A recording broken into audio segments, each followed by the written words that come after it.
Hi. At first, I would like to thank you, everybody, for attending for Friday afternoon. So I'm Jerome, Barre, and I want to talk today about atmospheric composition for geostationary satellite constellation, evaluating performance with observation system simulation experiments. And I would also like to thank Worden for expertise for simulating observations, and I would like to apologize for David Edwards for not being here today. Okay.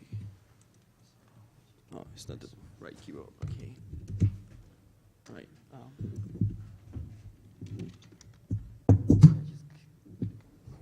Yeah, but like the display is not okay. Okay. So we want to see the impact of a constellation of geostationary instruments. So several countries plan to launch geosatellite missions in the next few years, between 2017 and 2022 for air quality measurements, and also other missions are proposed. So the planned missions are UV and visible bands, and we allow a common set of tropospheric column products over the northern hemisphere, over the industrialized region, anthropogenic region, at a very high spatial resolution, 8 kilometers. So with a high temporal resolution too. So it will be mostly ozone, NO2, formaldehyde, SO2, and also AOD. So following the CEO's atmospheric composition constellation white paper, it's calling for a cooperation to define and conduct analyze common scenarios, and also align and extend the ongoing regional studies and to systematically incorporate them into global studies. So on the bottom is just a plot, an image showing the projection, the geometries of the observation. So this is the geometry of the NASA tempo on the GeoCape framework. It's also be the next generation of GOES satellites. For Europe, it's going to be the Sentinel-4 plus IRS, the thermal infrared instrument. And for Asia, it's going to be the Korean initiative, the CARI GEMS. Okay, what is an OSI, an observation simulation system experiment? So we start with a silent question. We better having one. So what will the new data will add? So we need to ask the question several elements. We need a natural run and a control run. A natural run will be what's your true state of the atmosphere, and a control run will be your a priori state of the atmosphere. After that, we need an instrument simulator to sample the true state of the atmosphere and to simulate the data. And then we can merge those elements into a data acquisition system to see the impact, the forecasting capability of those new instruments. And then we can ask the science question. We can compare all these elements to ask the question, to answer the question. So we design an OSI to demonstrate the value of the geoconstellation and to answer the specific question, more specifically, what is the impact of the constellation observation for improving analysis and forecast pollutant distributions. So we have a first expertise on CO simulation and CO products with MOPIT. So we're going to build our experience on Terra MOPIT's multispectral tropospheric CO observation that have a sensitivity to lower troposphere. And we can imagine a similar capability for all the members of the GEOS constellation. So because of the multispectral dimension of Terra MOPIT, we can have a very accurate sensitivity to the surface. So such a capability proposed for the GeoCape over the USA. It's also already proposed with Kronos, which concurrently fly with Tempo. The Europeans have already plans to launch such an instrument with IRS, which will be accompanying Sentinel-4. Currently, there is no definite plans to accompany the GEMS satellite. So here, just an example of a simulation of MOPIT, so what we can do. And this is like the plot for the control run and the plot for a simulation run of MOPIT. And you can see that you can correct the lower atmosphere of CO globally over land. So as a nature run, we use the GEOS 5 at 0.5 resolution. We also use the 7-kilometer nature run provided by GMO. As an instrument simulator, we use the regression algorithm. It's a SVD-based method to retrieve the sensitivity of the instrument. So that's the advantage of that's a very fast computational method to provide these huge, to compute this huge data set, because you have like several millions of pixels to compute, for example, amounts. As a control run, we use the CSM CAM-CAM model at 1 degree resolution. And for the assimilation, we use the Dart ensemble Kalman filter.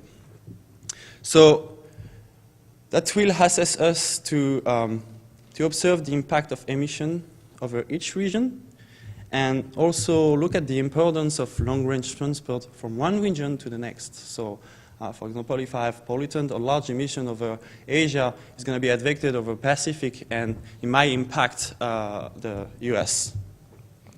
So we're going to also investigate the value of the measurements for each mission individually and together. And we can also study case of data denial. If one instrument just is not operational at all, what would be the added value of the other instruments? So just a quick look at the nature run. So the nature run is 7-kilometer resolution. It's very high resolution. So from this, the nature run is able to simulate very high spatial and temporal features of CO. And this is an example for the 15th of July 2006. I'm sorry. So this is just a presentation of the simulation of the observation. So this is the near surface consultation for the 3 continents, and we also able to simulate a variable sensitivity. It's a scene-dependent sensitivity what we simulate. With this regression method, we can provide like a sensitivity. For example, this is the degrees of freedom of signal for the lower atmosphere over US, Europe, and Asia. And we are able to simulate like higher sensitivity over the land compared to the sea, for example. And over polluted region, we have a realistic sensitivity too compared to unpolluted region over there. Okay. We also account for clouds coverage, and I think that's a very important question to ask. What will be the impact of clouds for a geostationary instrument? For example, this is an average, so that's the ratio of the cloud-free pixel over 1 month. So if you have a ratio close to 0, that means you have a very low coverage over time for a given pixel, for a given location. And the inverse for low cloud coverage, if you have a ratio to 1, that means you have a full time series for every hour. So you can see that for example, for Southeast US, you have the clouds impact a lot and limits your observations. But over Pacific and over California, that's very good. And that's also the case. You have these kind of bipolar patterns over Europe. Like Northern Europe is very impacted by clouds, and the Mediterranean region have a very good coverage. And for Asia, there's a lot of clouds actually, and that limits the potential of a geostationary instrument. So there's large differences between the 3 regions of interest, so that might impact the effect and the capabilities of those instruments. So as a first results, we provide the assimilation runs. And so we're going to show the difference between the assimilation run, control run for June 2006. So right now, the simulation is still running, but like we have 1 month of simulation for now. And it's very promising right now. So after 1 month, so this is the nature run. This is the lower troposphere at 900 hectopascal. This is the nature run after 1 month of assimilation, the control run, the assimilation run, and the difference of the assimilation run minus the control run. So it gives you the impact of the assimilation. So as you can see over the lower troposphere over US, you have strong impacts over here. For Europe, that's a low impact because you have lower difference between the nature run and the control run over here. And for Asia, it's different because I think the structure are different. The emission inventory are very close between the nature run and the control run. So, but what is interesting to see also, you can see like a global impact of the three instruments. So, because you assimilate, you constrain the field close to the sources, and the lifetime of the service is relatively long, you can constrain globally your atmosphere. So this is more obvious at the mid-tropospheric altitude, over 600 hectopascal. You can see like advection of plumes because you constrain close to the source, and after that you advect your project into the time by using your model, the information, and you can see those features like that, those features of long-range transports, and over here too.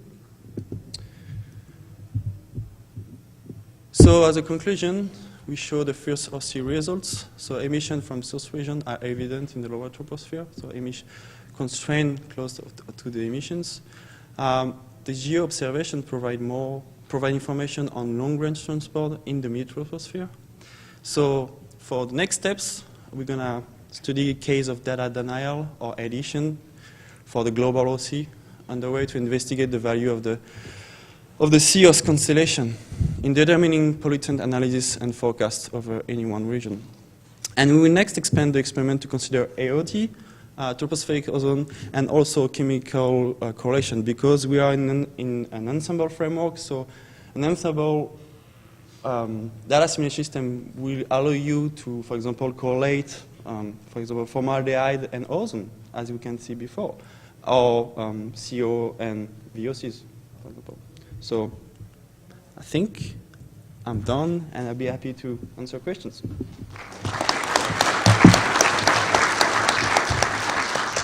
We'll have time for a couple of questions. Are you going to include a simulator of low elevation orbit satellites as well when you investigate the constellation?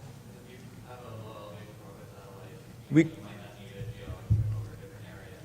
Yeah, we could definitely do that, do a LEO in addition to be more realistic. But the idea of the study is to see the impact of each geo instrument, right?